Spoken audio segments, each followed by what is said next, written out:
Assalamualaikum warahmatullahi wabarakatuh. Halo semuanya, perkenalkan nama saya Manda Zahira dari program studi PGSD dari kelas 1D dengan NIM 2306037 dari kelompok 7.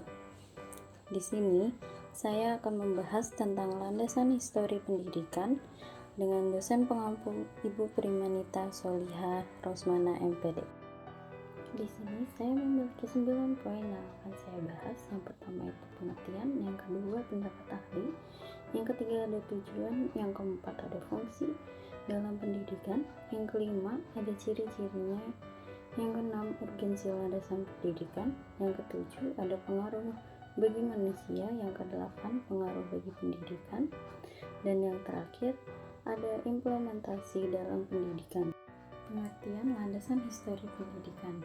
Sejarah atau historis adalah keadaan masa lampau dengan segala macam kejadian atau kegiatan yang didasari oleh konsep-konsep tertentu, khususnya bagaimana kaitannya dengan manusia.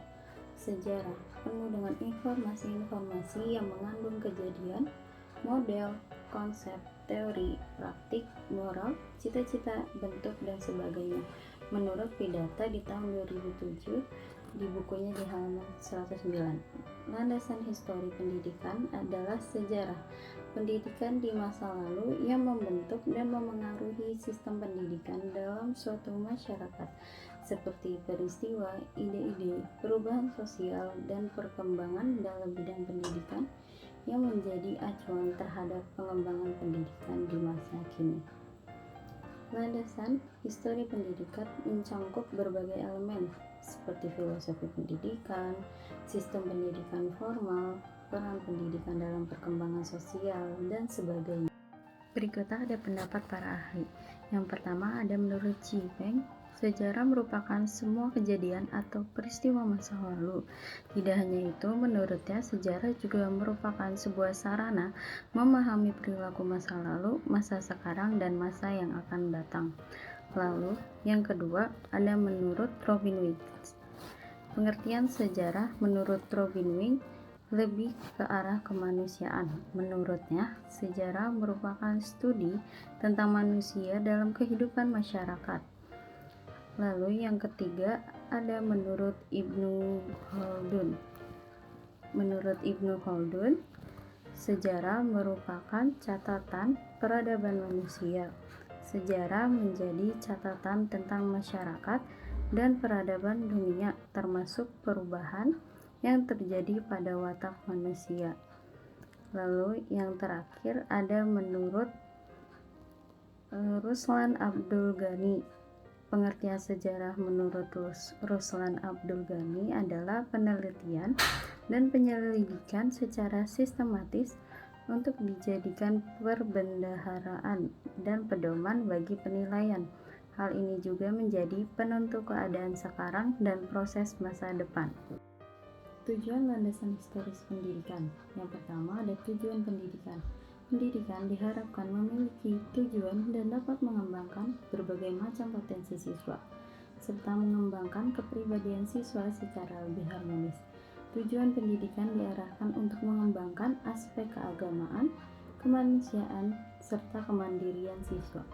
Di samping itu, tujuan pendidikan harus diarahkan kepada hal-hal praktis dan memiliki nilai guna tinggi sehingga dapat diaplikasikan dalam kehidupan sehari-hari. Yang kedua itu ada proses pendidikan. Proses pendidikan terutama proses belajar mengajar dan materi pelajaran harus disesuaikan dengan tingkat perkembangan siswa, mengembangkan kemandirian dan kerjasama antar siswa dalam pembelajaran, mengembangkan pembelajaran lintas disiplin ilmu, demokratisasi dalam pendidikan, serta mengembangkan ilmu dan teknologi. Nah, yang ketiga itu ada kebudayaan nasional. Pendidikan harus memajukan perkembangan kebudayaan nasional. Kebudayaan nasional merupakan puncak budaya daerah dan menjadi identitas bangsa Indonesia supaya tidak hilang terkena arus globalisasi. Itu menurut Pidata di tahun 2008. Lalu ada fungsi historis dalam pendidikan. Pertama itu sejarah. Sejarah membantu siswa memahami perkembangan peradaban manusia, konflik, dan perubahan sosial. Ini penting untuk menghindari kesalahan yang sama di masa depan. Kedua, ada pembentukan identitas. Studi sejarah membantu siswa memahami akar budaya dan identitas nasional mereka, sehingga mereka merasa terhubung dengan masa lalu. Ketiga, ada pembelajaran moral. Sejarah memuat contoh tindakan baik dan buruk dari masa lalu, memberikan pelajaran moral yang berharga. Keempat, ada pengembangan keterampilan analitis. Melalui analisis dokumen sejarah, siswa dapat mengembangkan keterampilan penalaran, penelitian, dan pemecahan masalah. Lalu berikutnya yang kelima ada memahami perubahan sosial. Sejarah membantu memahami faktor-faktor yang memengaruhi perubahan sosial, politik, dan ekonomi, membantu siswa memahami dunia saat ini. Yang keenam ada memahami konflik dan perdamaian. Memahami sejarah konflik dan perdamaian membantu mendorong perdamaian dan pemahaman di antara beragam kelompok manusia. Yang ketujuh ada mempertahankan budaya. Sejarah membantu melestarikan budaya dan tradisi, mencegahnya punah. Kedelapan adalah motivasi inovasi. Studi sejarah memberikan inspirasi dari prestasi masa lalu yang dapat mendorong inovasi di masa. Berikutnya ada ciri-ciri landasan historis. Yang pertama itu bersifat empiris, artinya dibangun berdasarkan pengalaman hidup manusia. Pengalaman tersebut dicatat dalam dokumen dan dari situ ditemukan fakta. Fakta-fakta tersebut diinterpretasikan sehingga menjadi cerita sejarah. Persamaan sejarah dalam ilmu alam, keduanya berdasarkan pengamatan dan pengalaman. Perbedaannya, pengalaman sejarah hanya terjadi sekali, sedangkan ilmu alam dapat diulang semaunya. Contohnya itu ada peristiwa proklamasi 17 Agustus 1945 yang hanya terjadi sekali, tidak dapat diulang dan hanya menyisakan dokumen. Objek sejarah adalah manusia, sedangkan ilmu alam objeknya pada benda-benda. Hukum sejarah bersifat spesifik, sedangkan ilmu alam bersifat general. Sejarah memiliki fakta sosial dan politik, sementara ilmu alam hanya memiliki fakta alam. Yang kedua ada mempunyai objek. Objek dari sejarah yaitu manusia yang terikat waktu. Manusia sebagai objek menjadi lebih penting dari rentang waktu itu sendiri. Tidak semua kejadian masa lalu masuk dalam kajian sejarah. Beberapa hal yang terindikasi dalam kajian sejarah hanya beberapa kejadian, institusi, dan pribadi yang memiliki signifikasi secara historis. Artinya, individu yang memiliki pengaruh terhadap orang lain, kejadian, dan institusi sehingga membuatnya bermanfaat untuk diingat. Fakta sejarah tidak harus memiliki daya luar biasa sebagai syarat signifikansi, tetapi fakta tersebut harus memiliki kekuatan untuk mendesak pengaruh yang signifikan. Yang ketiga itu memiliki teori. Sama seperti ilmu lainnya, sejarah memiliki teori, yaitu kaidah-kaidah pokok suatu ilmu. Tanpa teori, sejarah riskan dengan unsur lain yang bisa saja bersifat tidak rasional seperti mitos. Fungsi teori dalam sejarah untuk mengetahui pola umum yang terjadi dalam kurun tertentu. Meskipun sejarah bersifat unik karena terjadi sekali saja, bukan berarti rangkaiannya tidak memiliki kesamaan bentuk sama sekali. Keempat, mempunyai generalisasi. Karakteristik sejarah sebagai ilmu adalah memiliki generalisasi. Biasanya generalisasi menjadi kesimpulan umum. Begitu pula sejarah sebagai ilmu yang di dalamnya memuat kesimpulan umum. Dengan demikian, sejarah sebagai ilmu tidak terlepas dari kegiatan penarikan kesimpulan secara umum, sama seperti ilmu lain. Yang kelima, mempunyai metode.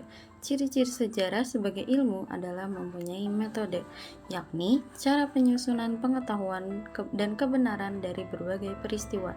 Sebagai ilmu, sejarah memiliki metode, berarti sejarah harus dilakukan melalui pengamatan dengan didukung berbagai bukti sejarah yang terjadi di masa lalu. Urgensi bagi landasan pendidikan. Pertama, ada peningkatan sumber daya manusia. Landasan pendidikan yang kuat dan baik membantu dalam menciptakan sumber daya manusia yang kompeten dan berkualitas.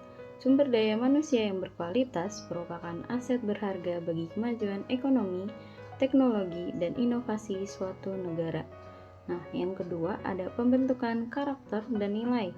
Landasan pendidikan berperan penting dalam pembentukan karakter, moral, dan nilai-nilai yang dijunjung tinggi dalam masyarakat. Pendidikan membantu dalam membentuk individu yang lebih bertanggung jawab, beretika, dan peduli terhadap lingkungannya. Peningkatan kualitas hidup. Dengan pendidikan yang berkualitas, individu memiliki akses yang lebih baik ke pekerjaan yang lebih baik dan upah yang lebih tinggi. Ini berdampak positif pada peningkatan kualitas hidup, standar hidup, dan tingkat kebahagiaan masyarakat. Lalu yang keempat, kepatuhan terhadap hukum dan tata kelola yang baik. Pendidikan membantu dalam memahami hukum, hak, dan kewajiban sebagai warga negara. Ini berperan penting dalam menciptakan masyarakat yang patuh terhadap hukum dan berkontribusi pada tata kelola yang baik dalam pemerintahan. Nah, yang kelima ada peningkatan partisipasi dalam proses demokrasi.